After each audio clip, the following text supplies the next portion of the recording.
Bueno, buenos días a todos. Empezamos la tercera sesión del Seminario General del Centro Multidisciplinario de Modelación Matemática y Computacional, CEMAC. Esta sesión, la va a llevar a cabo aquí el doctor Jorge Velázquez. Y bueno, le damos la palabra a él. Buenos días. ¿Qué tal? Buenos días. Pues yo les voy a platicar del trabajo que se ha hecho en epidemiología en el CEMAC en los últimos 3 años, ¿no? Como es el primer seminario, por eso pues, quiero platicar de todo lo que se ha hecho. Posiblemente en futuros seminarios, cuando me vuelva a tocar, pues a lo mejor elegiremos alguno de los temas en particulares, que veamos más con detenimiento, o los avances que vayamos teniendo. Pero como es el primero, quiero platicarles de lo que se ha hecho para que los colegas y demás espectadores de acá pues tengan una idea general de todo el trabajo que se ha venido haciendo en los últimos 3 años, ¿no? Estos son mis colaboradores profesores. ¿Por qué digo profesores? Porque tengo colaboradores estudiantes, pero no me han dado su foto todos, entonces pues no quise ser injusto poniendo algunos y otros no, ¿no?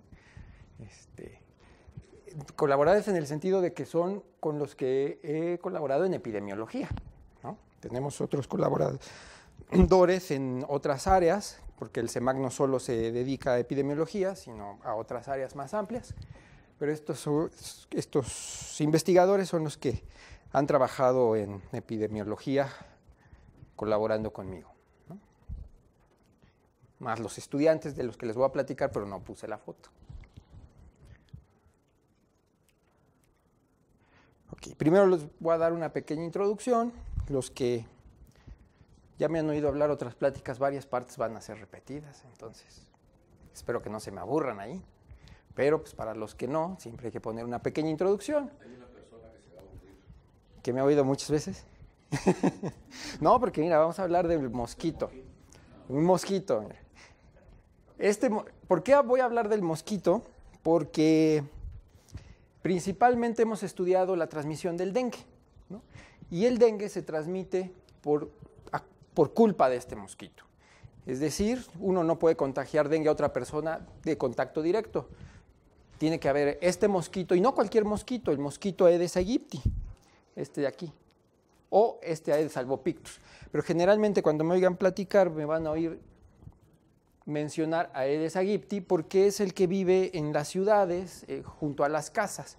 Este otro mosquito, el Aedes albopictus, vive en el bosque, ¿no? O sea, no vive cerca de las personas todavía. Hay unos ecólogos que dicen que pronto o que existe la posibilidad de que el Aedes albopictus le vaya ganando territorio al Aedes aegypti y después vaya a ser un problema. Actualmente el problema es el Aedes aegypti, que vive cerca de las casas y entonces es el culpable de que pica a una persona infectada y luego se lo contagia a otra.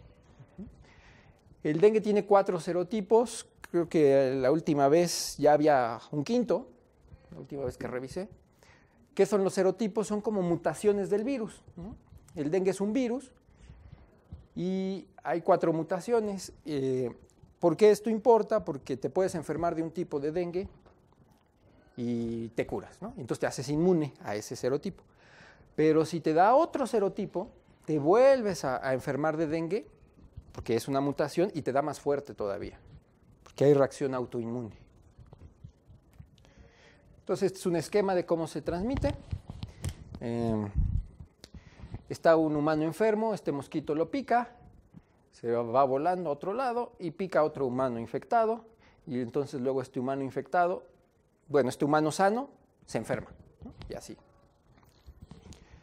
Es una distribución de más o menos cómo están los casos de dengue a nivel mundial. Vemos que hay una franja aquí donde hay muchos casos y México ya ni se le ve la forma de tantos casos que hay aquí en México, ¿no? Entonces es relevante para México, para el mundo en particular, para México. Esta es una distribución de riesgo en la República Mexicana. Este mapa se sacó del CENAVE, es una dependencia del gobierno que monitorea los casos de dengue, ¿no? Entonces, vemos que las costas son muy riesgosas para el dengue y tiene que ver con la temperatura y la humedad tiene que ver con eso, ¿no? Y primero voy a hablar de la estacionalidad, porque si nosotros vemos las gráficas de lo que reporta el gobierno de los casos de dengue, estas son semanas,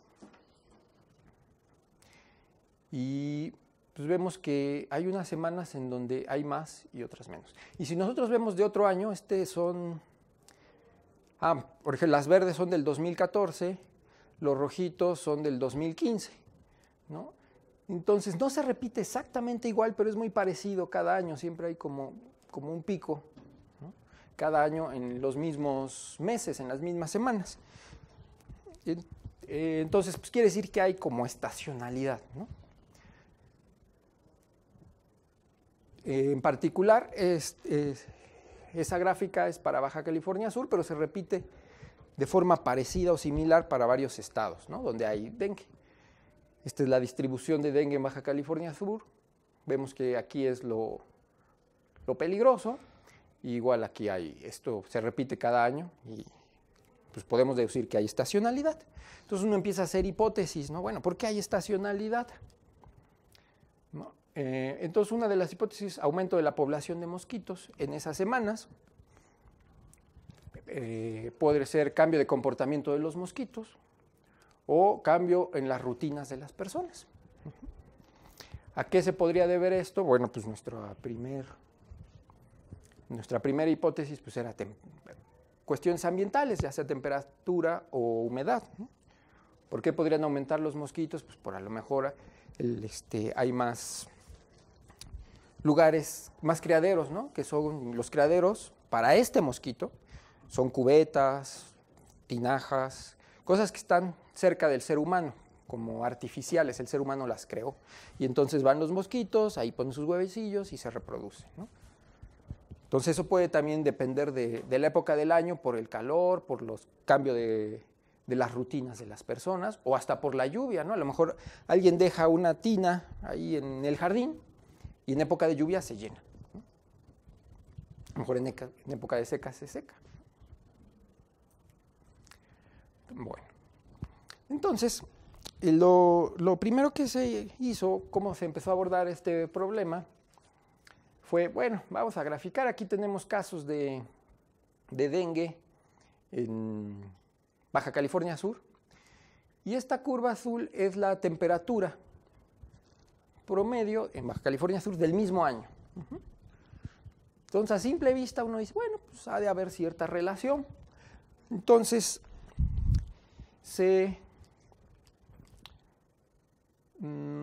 temperatura, se hizo un modelo de regresión lineal con una función cúbica de la temperatura con los casos, ¿no? Entonces, pues aquí vemos que la temperatura está bastante correlacionada con los casos, es un modelo estadístico.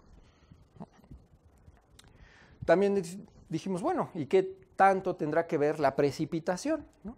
Entonces, igual, aquí vemos los casos de dengue, esto es los datos de precipitación que obtuvimos, hacemos un modelo de regresión lineal y bueno, sí hay correlación, se ve que hay correlación, pero a lo mejor no es tan buena como el de la temperatura. Ahora, tenemos que tomar en cuenta que lo que estoy diciendo es para Baja California Sur. Eso es un detalle que tienen los modelos estadísticos, que los tienes que calibrar para el lugar donde lo estás usando, porque a lo mejor algunos factores en otro lugar son distintos, entonces tendrías que cambiar el valor de los parámetros, ¿no? Sin embargo, nos da una idea de qué podría afectar en uno y en otro. Ahora, de estas gráficas, pues vemos que aquí está el piquito de las mayores lluvias y los mayores casos suceden después, ¿no? Igual para, pues aquí la temperatura, sube la temperatura y el pico de casos está después. Entonces uno dice, bueno, pues vamos a sacar la correlación desplazando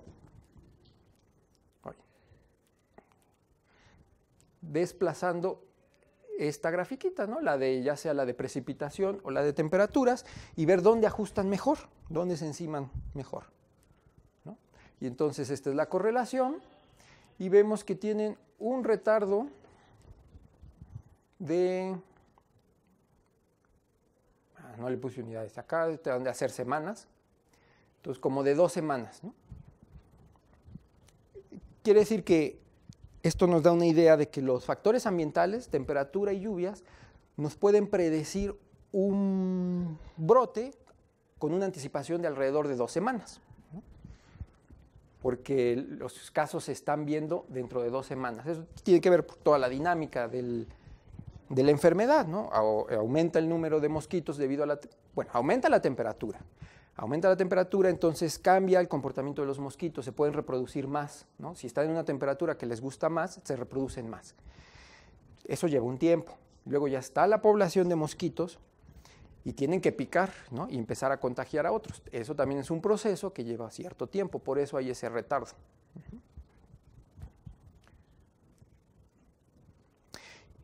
Y entonces, con esos modelos de correlación hicimos un modelo, bueno, pues vamos a juntar, ¿no? La temperatura y la precipitación en este modelo de correlación de 2 variables independientes. Y vamos a ver que también podría uno predecir los casos de dengue, y vemos que pues, no es tan malo, ¿no? La verdad aquí vemos que sí, la temperatura y la precipitación dan buenas predicciones, o sea, sí son un factor importante en los brotes de dengue. Luego, después de esto, nos preguntamos, bueno, ¿y qué influencia tendrán los factores socioeconómicos? Estos fueron los factores ambientales, decimos, bueno, factores socioeconómicos también influyen, porque los epidemiólogos saben que influyen los factores socioeconómicos, ¿no? Y entonces, como tenemos muchos factores socioeconómicos, en el INEGI te dan muchos, encontramos total de residuos sólidos, promedio de habitantes por vivienda, toma de agua por vivienda, localidades con agua, localidades con drenaje y alcantarillado. Pues dijimos, ¿cómo vamos a hacer un modelo de regresión? O sea, se puede, pero pues es muy grande, ¿no? Imagínense 5 variables para las sociales. Entonces vamos a reducirlo y lo que hicimos fue hacer un análisis de componentes principales. Lo que hace un análisis de componentes principales es, de todos estos, ¿cuál es el más importante? O sea, en realidad es qué combinación lineal de estos es la que me da mayor correlación con los casos de dengue. Entonces hicimos un análisis de componentes principales y en la componente principal que nos dio este análisis, solo elegimos el factor que más contribuía a esa componente, ¿no? Para tener algo claro de los datos, cuál tomamos de estos factores sociales, ¿no? También hicimos un análisis de componentes principales en estas variables ambientales: precipitación, temperatura mínima, temperatura media y temperatura máxima. Con eso obtuvimos que el mayor efecto en los casos de dengue lo produce la precipitación en las variables ambientales y el total de residuos sólidos en las variables sociales, socioeconómicas, ¿no?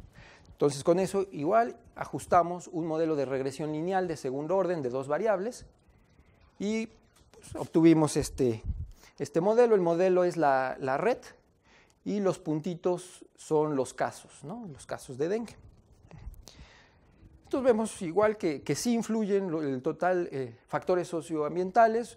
Vimos que por lo menos para Baja California Sur el total de residuos sólidos ese es el que más influye en los casos de dengue. Y esto nos sirvió para sacar una memoria en el CIMA, ¿no? En el Congreso del CIMA, y la tesis de licenciatura de Irene Marcelino Salvador, ¿no? Esto fue en el 2016, noviembre del 2016. Luego dijimos, bueno, estos son modelos de regresión lineal, ¿cómo podemos tener un modelo más universal, ¿no? No solo para un lugar, sino que yo dé un modelo a un epidemiólogo y lo pueda aplicar fácilmente o ajustar fácilmente a cualquier lugar, ¿no? Entonces dijimos, para eso sirven modelos dinámicos, modelos dinámicos. Y entonces se propuso este modelo. Este modelo lo trabajó mucho Emilene Pliego en su trabajo de doctorado. Ahorita voy a enseñar los resultados. Y dijimos, bueno, ahí está un modelo. Este modelo es de la dinámica poblacional del mosquito, ¿no? Es decir, la M representa los mosquitos adultos, los que vuelan, y la P representa a los mosquitos en etapa acuática, ¿no? Es decir, los huevos y larvas de distintas etapas, ¿no? Hay una capacidad de carga que me dice cuántas larvas pueden caber en un contenedor. Y bueno, es un ciclo de vida, ¿no?, del mosquito como modelo poblacional, ¿no? Pero dijimos, ¿y cómo metemos factores ambientales a esto? Entonces dijimos, bueno, si nuestra hipótesis es, y de hecho no es hipótesis porque hay artículos que lo han medido, ahorita lo voy a mostrar, que dependiendo de la temperatura, los parámetros entomológicos del mosquito cambian. Es decir, este omega es la tasa de transición entre pupa, o tasa de desarrollo en este contexto se le llama, entre pupa y mosquito adulto. Es decir, qué tan rápido se convierte de ser pupa a ser mosquito. Para ciertas temperaturas tarda más, para otras temperaturas es mucho más rápido. Entonces lo pusimos que es función de la temperatura. La T mayúscula va a ser temperatura, ¿no? Igual la tasa de mortalidad, para algunas temperaturas se mueren más, para otras se mueren menos, ¿no? Entonces esta tasa de mortalidad es función de la temperatura. Y así los parámetros entomológicos, ¿no? Ahora, ¿cómo elegimos la forma funcional de estos parámetros entomológicos? Bueno, hay gente que ha hecho experimentos en una piscina, ¿no? Donde nadan los peces. Pues pusieron en lugar de peces mosquitos, ¿no? Pusieron mosquitos y los ponen a una temperatura. Y empiezan a ver cuántos se reproducen, cuántos se mueren, y entonces obtienen esos parámetros entomológicos como función de la temperatura. Eso en particular, no sé si sea el único, yo creo que no, debe de haber otras personas que hayan hecho ese experimento, pero de donde nosotros sacamos la información fue de este artículo, ¿no?, de Yang y sus amigos. Y entonces ellos no dan una forma cerrada, pero pues dan un polinomio, ¿no? Y, por ejemplo, esta es la tasa de mortalidad como función de la temperatura, la tasa de transición como función de la temperatura, tasa de oviposición y tasa de mortalidad de la etapa acuática, ¿no? Estos son de los mosquitos que vuelan y estos de los que están en el agua todavía. Entonces, juntando eso, uno puede ver esta gráfica. Nos dice el número reproductivo básico como función de la temperatura. El número reproductivo básico es algo así como qué tan sana está la población, ¿no? Si el número en inglés podría llamarse el fitness, ¿no? Es qué tan robusta es una población, ¿no? Entonces vemos que los mosquitos están más contentos alrededor de un poquito menos de 30 grados, a lo mejor a los 27 grados están felices, ¿no? Okay. Luego, ¿qué se hizo con esto? Bueno, nosotros tenemos los casos de dengue, ¿no? Y luego tenemos estas curvas, por ejemplo, la azul punteada es la temperatura mínima del lugar, ¿no? Igual esto es de Baja California. De hecho, si juntan los verdes con este azul, es la misma gráfica del trabajo anterior, ¿no?, que sacamos la correlación entre este azul y estos puntitos. Pero ahora vamos a hacer un pasito más, ¿no? Esta es la temperatura media y esta es la temperatura alta. Es temperatura, mosquitos.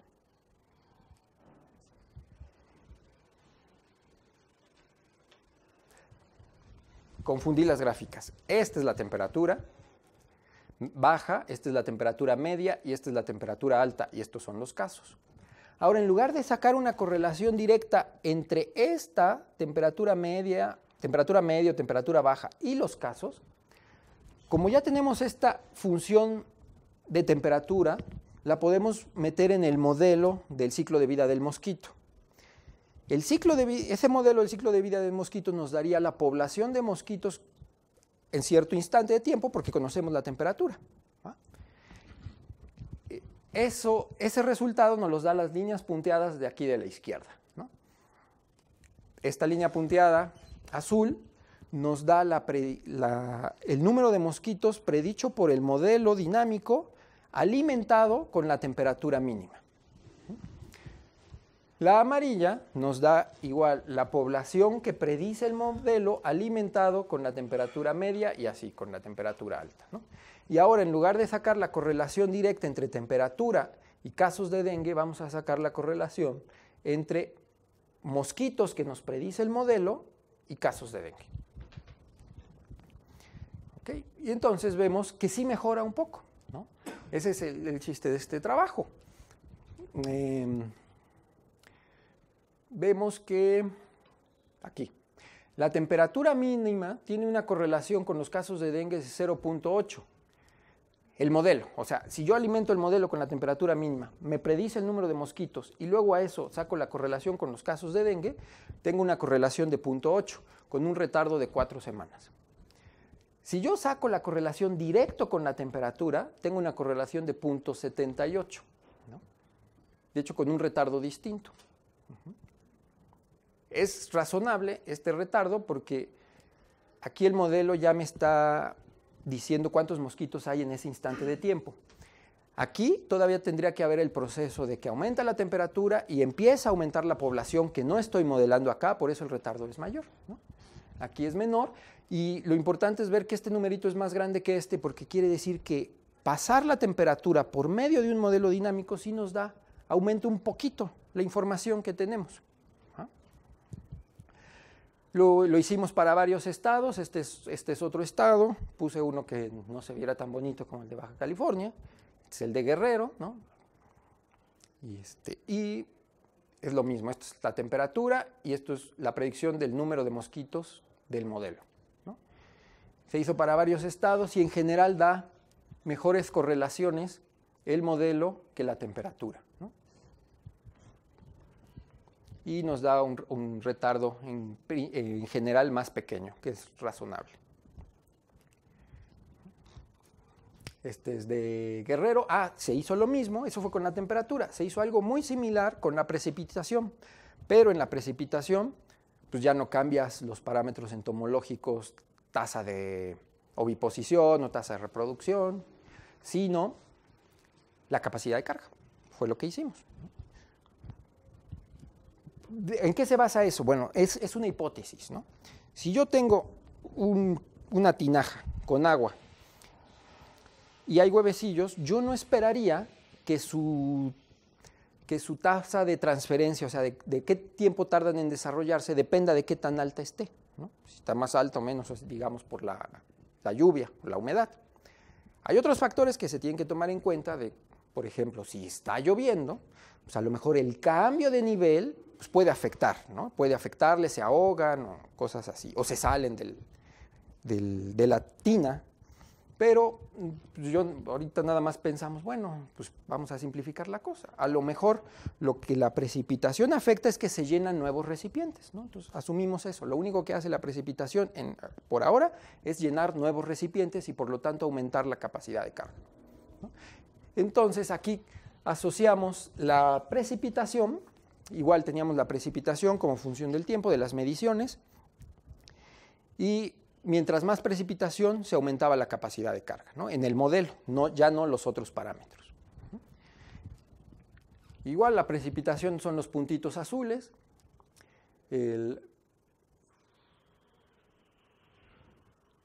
mosquitos, casos. Los puntos verdes son el número de casos. Este es el modelo. Esta es la precipitación y la línea continua es el modelo. Vemos que hay una correlación muy grande entre precipitación y el número de mosquitos que nos predice el modelo. Igual para el análisis con la precipitación se hizo un corrimiento de la precipitación y del modelo para ver dónde había más correlación. Es decir, cuando hay más mosquitos, ¿cuánto tiempo después surgen los casos, ¿no? Y ese es este de aquí abajo. Este es el modelo con precipitación. Y esta es la precipitación. Entonces se vio que el retardo, aquí están los retardos. Entonces la correlación del modelo con precipitación es 0.6 con un retardo de 2 semanas. La correlación con el modelo de temperatura es de 0.59 con un retardo de 5 semanas. Y la correlación juntando los dos modelos, o sea, metiendo ahora el efecto de la temperatura en los parámetros entomológicos y también el efecto de la precipitación en la capacidad de carga, obtenemos una correlación de 0.63 con un retardo de 3 semanas. Entonces, esto es muy interesante porque aquí vemos que para Guerrero, que este es Guerrero, tiene más efecto la precipitación que la temperatura. Caso contrario que para Baja California, que teníamos mayor correlación con la temperatura que con la precipitación, ¿no? Entonces, esta metodología nos podría dar pistas y ayudar en los lugares cuál es el factor que más afecta a los casos de dengue, si las precipitaciones o la temperatura, ¿no? Luego nos encontramos con un caso difícil, Michoacán. Hacíamos las simulaciones y por más que lo truqueábamos, no salían. Cuchareábamos y no daban. ¿Por qué? Porque estos son los casos de dengue y estos eran todo el modelo, siempre se nos morían todos los mosquitos. Siempre se morían los mosquitos, entonces pues, tiene que haber otro fenómeno ahí que esté pasando. Y fue cuando los entomólogos nos dijeron, pues puede ser que la diapausa esté jugando un papel, ¿no? ¿Qué es la diapausa? La diapausa es cuando los mosquitos ponen huevecillos, se quedan pegados en las paredes de los recipientes, ya sea la tina o la cubeta. Llega la época de secas y se va el agua, pero estos huevecillos se quedan pegados y entran como en una etapa precisamente de diapausa. Son muy resistentes, no les pasa nada con las inclemencias del tiempo, pero tampoco se están desarrollando, ¿no? Como que generan una capa que los defiende del ambiente. Cuando vuelve a haber buenas condiciones, es decir, vuelve a llover, llega el nivel del agua donde están, entonces comienza otra vez su ciclo y empiezan a desarrollarse. Un huevecillo de mosquito puede estar en diapausa un poquito menos de un año, pero sí alcanza un año estar en diapausa, ¿no? Y entonces hicimos un modelo donde dijimos, pues vamos a meterle la diapausa al modelo, a ver si jala, ¿no? Y entonces estos términos aquí generaban diapausa. La idea es que esta C ahora determina no es la capacidad de carga, no, es la, C es la capacidad de carga, pero la H, que era una variable que no había entrado antes, es la precipitación. Entonces es un factor externo, o sea, no es un parámetro del modelo, o sea, es un parámetro del modelo, pero nos los darían los datos. Los datos de las estaciones meteorológicas nos dicen, está la precipitación, entonces en esa H la meteríamos, ¿no? La idea es que si hay precipitación, la idea es que están los huevos ahí y hay una capacidad de carga. Deja de haber precipitación, es decir, esa H disminuye y decimos, bueno, pues unos huevecillos de ahí entraron en diapausa, no se murieron, pero entraron en diapausa, es decir, se quedaron pegados, ¿no? Y luego cuando vuelve a haber precipitación, es decir, cuando esta H prima, o sea, la derivada de H, aumenta, hay más precipitación, asumimos, bueno, a lo mejor sube el nivel de agua de los recipientes y los huevecillos que se quedaron guardados en diapausa vuelven al ciclo de vida, ¿no? Esa idea está codificada en este término y estos dos. Es como que sacamos de la etapa acuática unos cuantos cuando las precipitaciones disminuyen, los guardamos en esta variable y cuando la precipitación aumenta los sacamos de esta variable y los metemos otra vez en la etapa acuática, ¿no? Esa es la idea del modelo. Y metiendo ese modelo para resolverlo, encontramos esto, ¿no? Y entonces pues vemos que, ya felices y contentos todos, ¿no? ¿Por qué? Porque ya tenemos otro fenómeno para distinguir en algún lugar, que es la diapausa, ¿no? Y por lo menos ya podemos decir que en Michoacán la diapausa juega un papel importante. No sabemos a lo mejor si en Baja California o en Guerrero, pero en Michoacán sí es vital. Entonces, en Michoacán tenemos que decir, aun cuando no llueva y no haya casos de dengue, tienes que checar tus recipientes vacíos, porque cuando venga la época de lluvia, a lo mejor te pueden afectar, porque hay huevecillos pegados ahí. De ese trabajo salió este artículo con Emilene y bueno, también con ella seguimos trabajando, porque pues, era su doctorado, era choncho su trabajo, ¿no? Y Emilene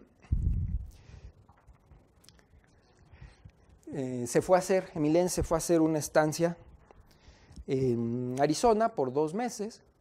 Entonces ahí estuvo trabajando este problema, donde empezamos a preguntarnos qué pasaba con la movilidad ya sea de las personas o de los mosquitos. Pero nos dimos cuenta, bueno, los entomólogos nos dijeron que los mosquitos no vuelan largas distancias, ¿no? Nosotros queríamos empezar a ver, bueno, ya conocemos una epidemia en un lugar, ¿qué pasa? ¿Por qué se propaga a otros lugares? Entonces dijimos, bueno, pues tiene que ser porque las personas se mueven y a lo mejor el mosquito se mueve. Pero los entomólogos nos dijeron, no, los mosquitos no vuelan más que 20 metros de donde nacen. Nos dijeron, lo que propaga a veces a los mosquitos es precisamente los huevos en diapausa, cuando están, por ejemplo, en las llantas, que dejan sus huevos ahí y transportas la llanta, ¿no? O, por ejemplo, luego nos dijeron del tren, ¿no? En los trenes, a lo mejor ahí ponen sus huevecillos y el tren sí se está moviendo, ¿no? Por ellos no vuelan largas distancias, pero el ser humano sí transporta los objetos que tienen los huevecillos a otras partes. Entonces, se planteó un modelo precisamente de ver cuánto afectaba esto, ¿no? Cuánto afectaba esto. Es un modelo un poco grande, pero pues, la idea no es tan complicada. Es un modelo SIR, o sea, susceptibles, infectados y recuperados de las personas. Es de 2 lugares. Modelamos la población en un lugar que lo denotamos como zona urbana, como una ciudad, y un lugar como la zona rural. Hicimos la hipótesis, el movimiento de llantas o el comercio de llantas entre la zona rural y la zona urbana afecta la propagación del dengue. ¿Por qué elegimos las llantas? Porque es una práctica común del reciclaje de llantas. O sea, hay empresas que buscan llantas usadas, las compran muy baratas, las llevan a la ciudad, las dejan almacenadas un rato ahí mientras las están procesando y luego ya hacen suelas de zapatos, pisos de goma, los pisos de las canchas de básquet, cosas de esas, ¿no? Pero en ese proceso de agarrar las llantas de la zona rural y llevarlas a la zona urbana y dejarlas ahí, si no tienen cuidado, y de eso trata este artículo, si no tienen cuidado y las dejan a la intemperie o al aire libre, se puede transmitir el dengue de una zona a la ciudad, ¿no? Entonces se modeló las personas con un SIR, los mosquitos con infectados, mosquitos susceptibles, mosquitos en etapa acuática, y esta flechita, y esta es la de los mosquitos, ¿no? Aquí se mueren, aquí se infectan los susceptibles, estos son los infectados, y aquí los huevecillos, hay una flecha que sale porque son los huevecillos que están en llantas y que llegó alguien y se los llevó en la llanta, ¿no?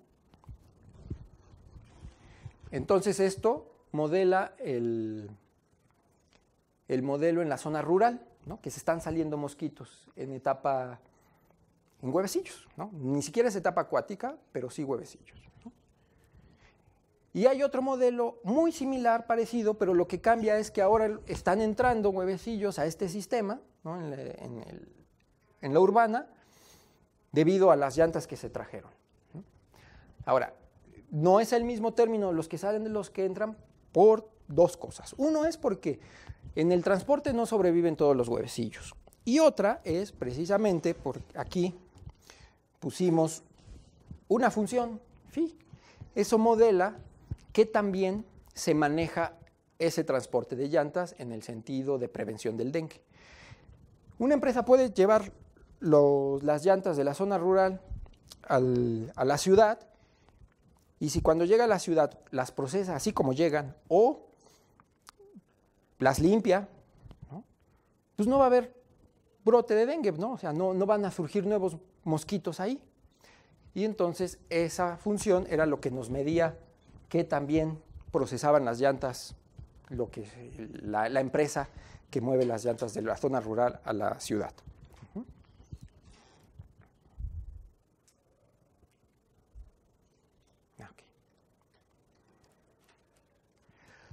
Okay, entonces vimos que efectivamente la movilidad de las llantas, esta H me mide la movilidad de las llantas, y la población de infectados en la zona urbana. La curva azul es cuando ya de por sí en la zona urbana R0 es mayor a 1. ¿Qué es el R0? Es algo que caracteriza si puede haber una epidemia o no. Es decir, si el R0 de un sistema o un lugar es mayor a 1, quiere decir que si uno pone un infectado ahí, ya sea mosquito o persona, va a haber una epidemia, ¿no? Y se puede sostener. Cuando el R0 es menor a 1, si tú pones un infectado, va a contagiar a algunos cuantos, pero no va a haber epidemia, simplemente va a morir la epidemia en unos cuantos generaciones, 2, 3 generaciones, ¿no? Entonces quisimos ver qué pasaba si las llantas se movían de la zona rural a una ciudad donde el R0 fuera menor a 1, es decir, donde no habría dengue, aunque va gente con dengue, pero pues casi no hay dengue. Hay unos casos por los contagios de los que llegan.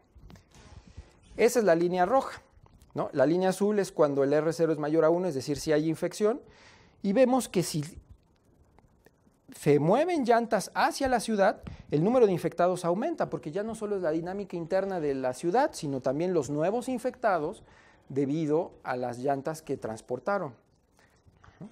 Por dos cosas. Uno, porque hay más mosquitos y el contagio aumenta, y otro, porque puede haber transmisión vertical. Es decir, si en la zona rural hay dengue, una pequeña fracción de huevecillos puede ya estar contagiado con dengue. No todos, pero alguna fracción puede estar contagiado con dengue.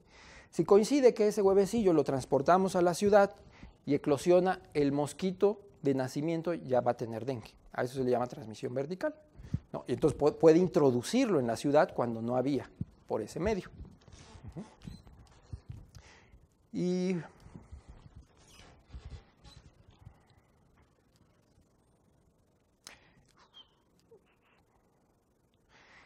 vemos que pues sí aumenta. La azul es con movimiento de llantas, la roja es sin movimiento de llantas, es decir, sin movimiento de llantas, como les había dicho, R0 menor a 1, pues no hay infección. Cuando hay movimiento de llantas, aunque el R0 sea menor a 1, puede haber infectados, ¿no? Y es por el movimiento de llantas.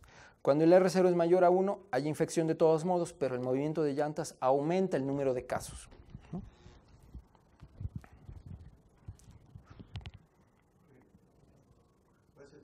Sí, sí, claro, claro. Por ejemplo, cuando uno transporta las llantas a la ciudad, no sería que ¿dónde llegan esas llantas? Porque dependiendo de dónde llegan, lleguen, claro. ¿no? Si hay ciertas condiciones, pues, aunque no la limpien, pero están aisladas, sí, nacen los moscos y se mueven ahí alrededor de un diámetro y nadie va para allá, pues entonces podría no infectar. Sí. Eso Precisamente es un estudio encontramos datos de Puerto Rico, por eso lo hicimos para Puerto Rico. En Puerto Rico había un programa de manejo de llantas, o sea, tal cual el gobierno puso como restricciones de, si vas a hacer eso, de transportar llantas, certifícate, ¿no? Había lugares donde guardaban las llantas certificados, donde esas llantas que se transportaban ahí, pues nosotros asumimos, bueno, como están bien guardadas, en techo, bajo techo y eso, pues no van a transmitir el dengue, ¿no? Y, déjenme ver, creo que es esto. Este es el movimiento de llantas. Ah, bueno. Sí, en la FI. O sea, dependiendo del país o el lugar que también se manejen, la FI toma una forma u otra. El valor sería uno o el otro, ¿no? Eso es lo que está incluido. Es un parámetro de control tal cual, ¿no? Pues ya no va a pasar. Exacto. Bueno, esto es como que la misma gráfica anterior visto desde otra perspectiva. Esto es me mide qué tantas llantas se mueven a la ciudad. Esto es para la ciudad con R0 mayor a 1 y esto es para la ciudad con R0 menor a 1. Vemos que mientras más llantas se mueven, más aumenta el número de infectados. Déjenme ver qué sigue.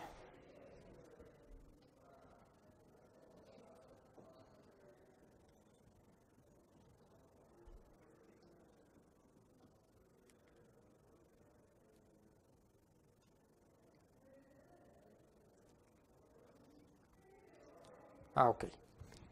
Esto es la gráfica del modelo de la zona rural, ¿no?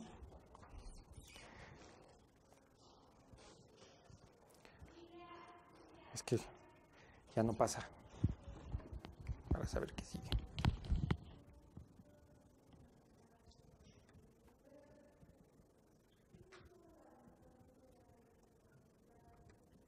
Ok. Entonces, una de estas gráficas, la azul, sería si no hay movimiento de llantas, ¿no? Y esta más chiquita es con el movimiento de llantas. Entonces, cuando graficamos esto, dijimos, bueno, a la zona lo estábamos planteando como que de forma pesimista, pero en las zonas rurales ayuda a que le quites llantas, ¿no? Pues sí, porque les estás quitando tanto criaderos como huevecillos, ¿no? Entonces, en la zona rural veíamos que cuando le aumentábamos el parámetro de movilidad de llantas, se disminuía la infección, ¿no? Entonces dijimos, pues podemos plantearlo siendo positivos. Ese movimiento de llantas podría servir como una estrategia de control si tienes cuidado dónde guardas las llantas cuando lleguen a la ciudad, ¿no? Y aquí graficamos igual la epidemia de la población urbana. Esto es cuando no hay programa de recuperación de llantas, y esto es cuando hay programa de recuperación de llantas. Este numerito lo sacamos de Puerto Rico. Puerto Rico logra recuperar alrededor, es un estimado, alrededor del 36% de las llantas que se transportan. Entonces ahí pusimos el valor del parámetro en el modelo y comparamos, ¿no? Entonces, este programa de Puerto Rico que recupera el 36, pues ayuda un poco a que no se infecten tantos en las zonas urbanas. De aquí salió este artículo. Y bueno, esos dos trabajos anteriores, y entre otras cosas, también hizo otras cosas, fue la tesis de Milene. Y luego ya queríamos ver más explícitamente qué pasaba con la propagación del dengue cuando tienes varias regiones, es decir, con una propagación en una red. Tengo una ciudad, tengo otra ciudad por acá, otra por acá, cómo se va propagando entre los nodos, ¿no? Esta es la idea. Tenemos las bolitas de acá, son humanos y estos pueden viajar a otro lugar, y los humanos que viven acá pueden viajar a otro lugar, ¿no? Estas bolitas son distintas a los cuadritos porque estos viven en la colonia 1 y los cuadritos viven en la colonia 2, ¿no? Pero se pueden ir a la colonia 1 a trabajar y luego regresan, ¿no? Y viceversa. Los triangulitos pues son los moscos, y estos no fluyen al otro porque vuelan 20 metros. Entonces, si aquí no tomamos en cuenta que alguien se lleva una llanta de un lado a otro o una cubeta de un lado a otro, pues por ahora vamos a dejarlo así, ¿no?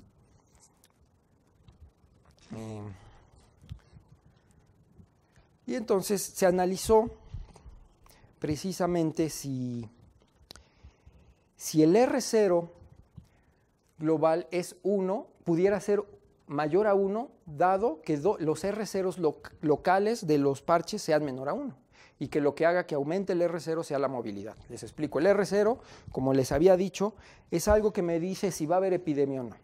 Entonces yo puedo sacar el R0 del sistema completo, es decir, imagínense de 2 lugares, 2 colonias, saco el R0, ¿no? ¿Cómo lo saco? Analizando el modelo, un modelo. También se saca de forma experimental, los epidemiólogos médicos lo sacan contando el número de casos y cómo van aumentando los casos en el tiempo en los hospitales, y hacen un estimado de ese numerito, pero también se puede inferir de algún modelo, ¿no? Y entonces, si ese numerito es mayor a 1, dices, no, pues cuidado acá, porque si llega un enfermo va a haber epidemia, ¿no? Pero también uno puede decir, bueno, del conjunto es mayor a 1. Yo podría analizar, si analizo el R0 local de 1, es decir, ¿qué pasaría si no hay movilidad? A lo mejor es menor a 1 y yo no me preocupo porque no hay movilidad. Y del otro parche, a lo mejor es menor a 1, no me preocupo. Y si no estoy tomando en cuenta la movilidad, y si hay movilidad, capaz que en conjunto sí puede haber epidemia, ¿va? ¿Sí me explico el problema, no? Y bueno, fue lo que se trató de analizar, y sí, se encontró. Se analizó un modelo de 2 lugares, por eso decía parche 1, parche 2. Se eligieron los parámetros de tal modo que en uno fuera el R0 sin movilidad menor a 1, el R0 del otro parche menor a 1 sin movilidad, y luego se analizó el R0 global con la movilidad. Y se fue haciendo para distintas movilidades.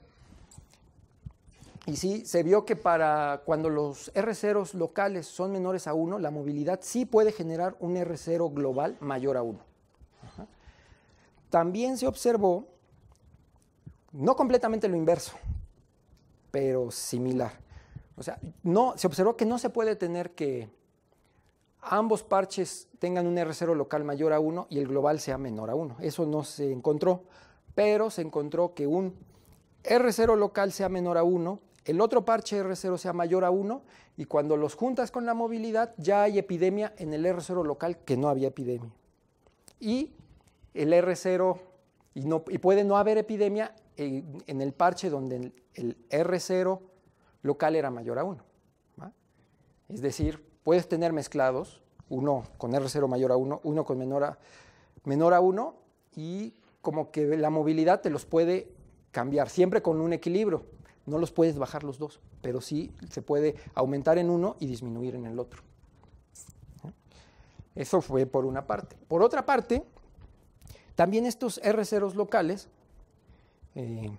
se vio que nos indicaban en cuál de los dos parches era más grande la epidemia, ¿no? Eso se empezó a observar y dijimos, pues se propuso en este artículo como que el R0 local es un indicador del grado de gravedad de la epidemia que pueda haber en ese lugar, ¿no?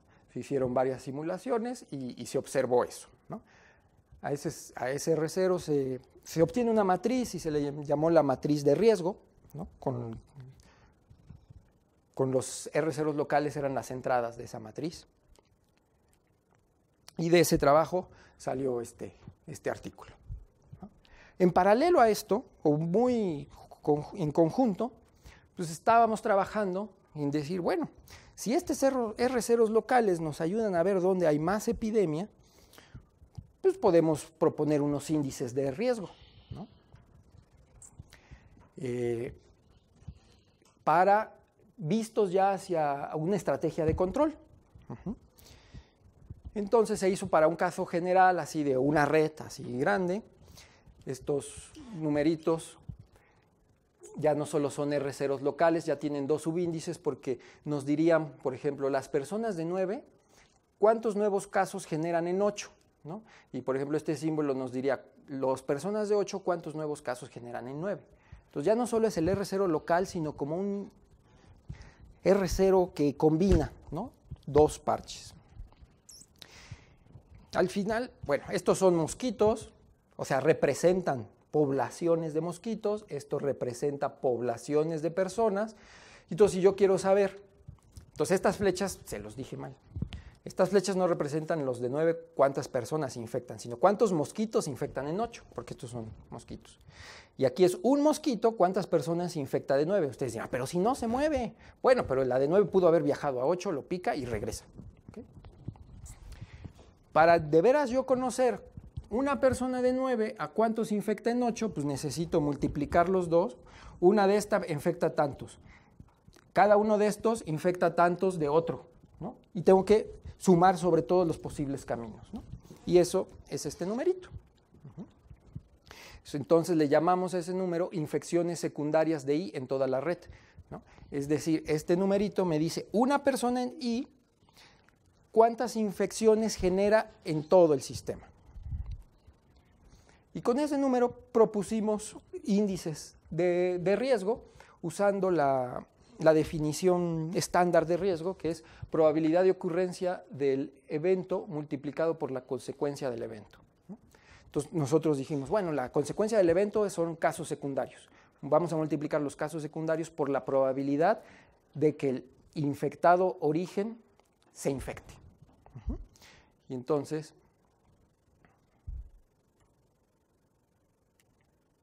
ya no cambia. Ahí está.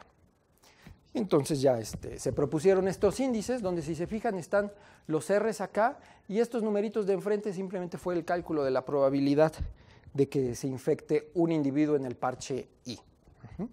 Con ciertas asunciones, claro. Esos índices se pueden poner en términos de un modelo dinámico, es decir, esos índices son una idea general. Si uno propone un modelo dinámico para el sistema, uno puede escribir esos índices en términos de los parámetros del modelo. ¿no? Y entonces así se ven más o menos. Y se hicieron simulaciones para ver si sirven como estrategia de control, ¿no? Se obtuvieron este tipo de resultados. Esto azul es sin control, ¿no? Y luego el control que se hizo acá fue como hospitalización inmediata, es decir, asumimos que quien se infecta lo retiramos con mayor rapidez del sistema para que no infecte a otros, ¿no? Y la estrategia se hizo en cada uno de los parches. Primero lo hacemos en la colonia 1 y vemos qué pasa. Luego en la colonia 2, sin hacerlo en la colonia 1 y vemos qué pasa. Y así se eligieron todas. Y se vio que el mejor resultado era hacerlo para la colonia 3. Y, oh sorpresa, en la colonia 3 su índice de transmisión era el más grande.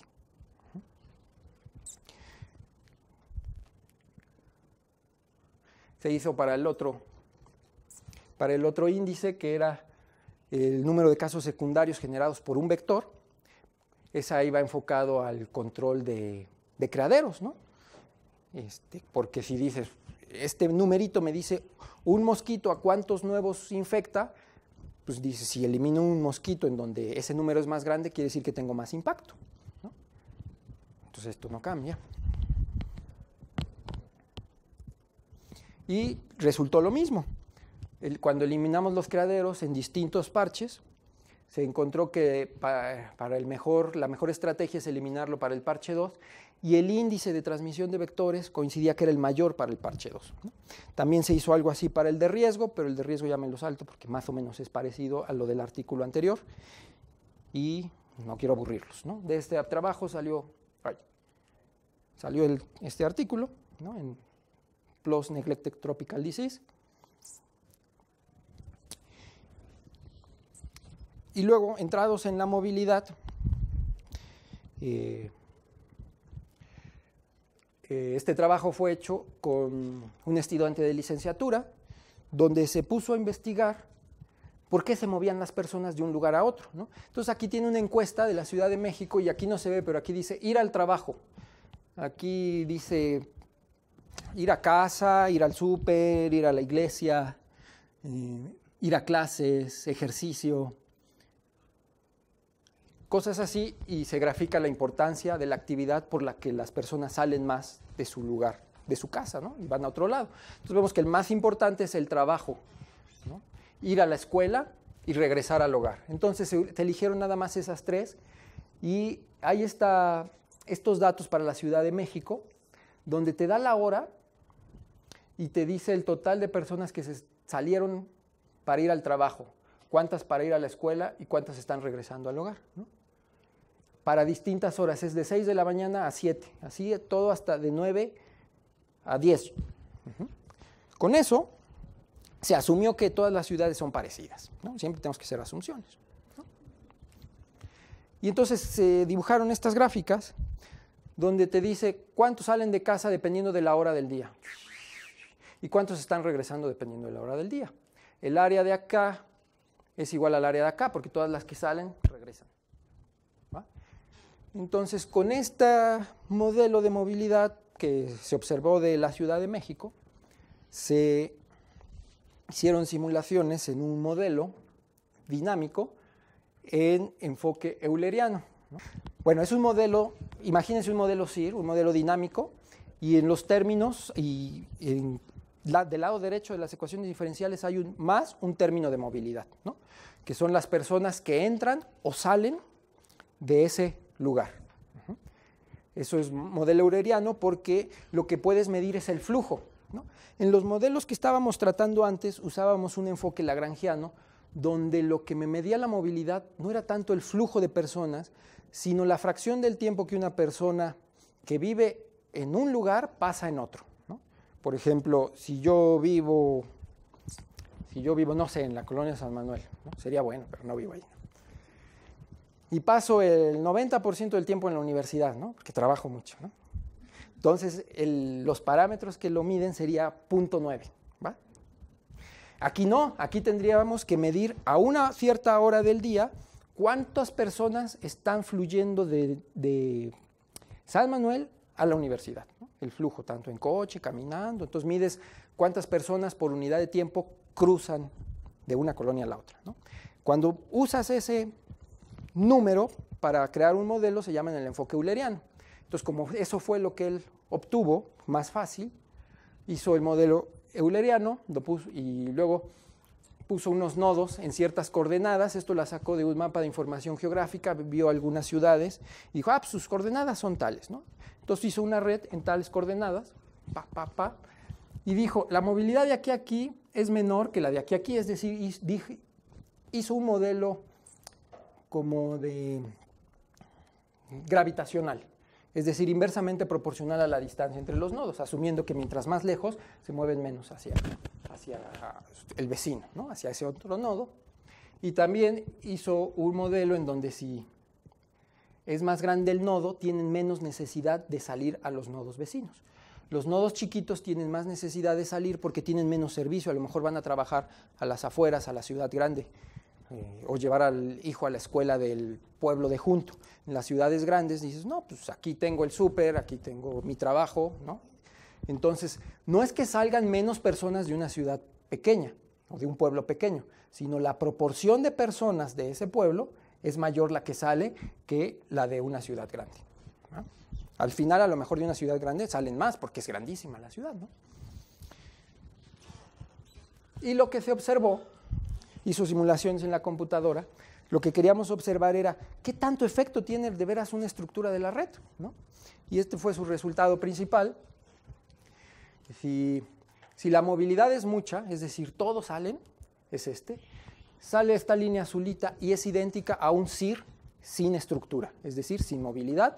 Puedes reducir tu sistema de red de 100 ecuaciones al original de 5 de un solo parche. ¿Por qué? Hay tanta movilidad acá que hay mezcla de todas las personas que es como si fuera solo un parche, ¿va? Pero le fue reduciendo la movilidad y entonces fuimos viendo esto.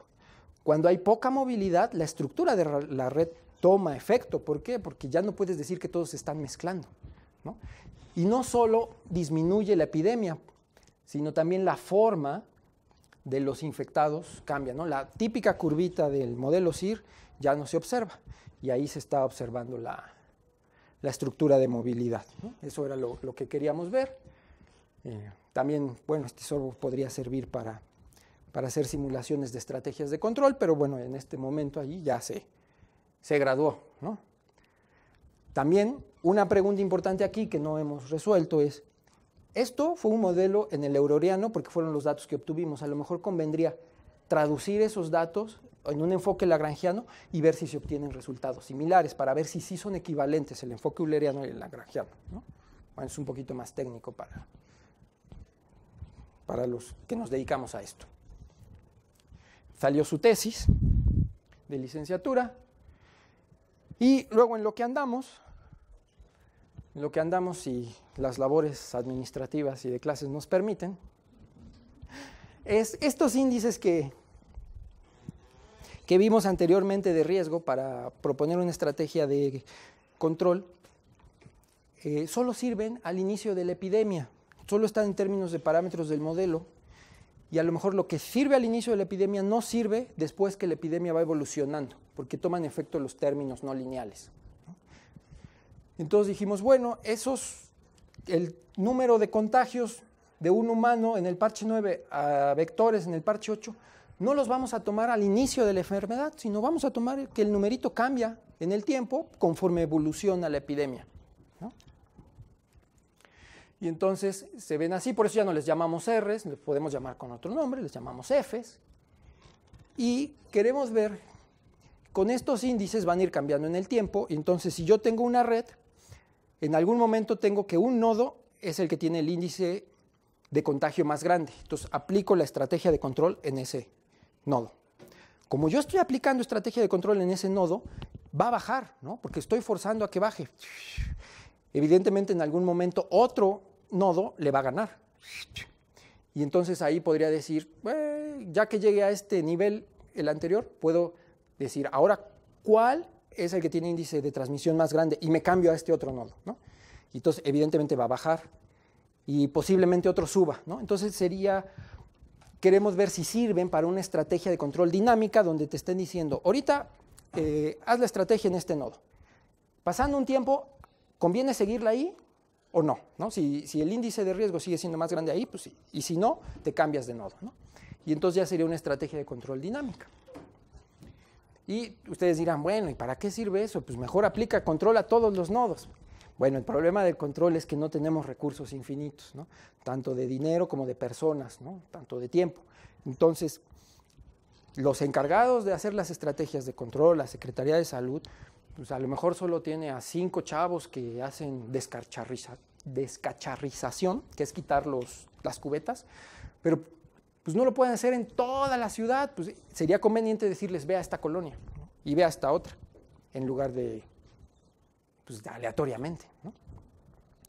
Y por último, esto es en lo que estamos trabajando, y no podía dejar de mencionar que también Ubencio está trabajando en su tesis de maestría, y él en lo que está trabajando es en tratar de proponer un índice con el mismo espíritu de los anteriores, pero aquí un índice de la red que me indique si la epidemia se va a propagar a toda la red o solo va a quedar localizada en una parte de la red, ¿no?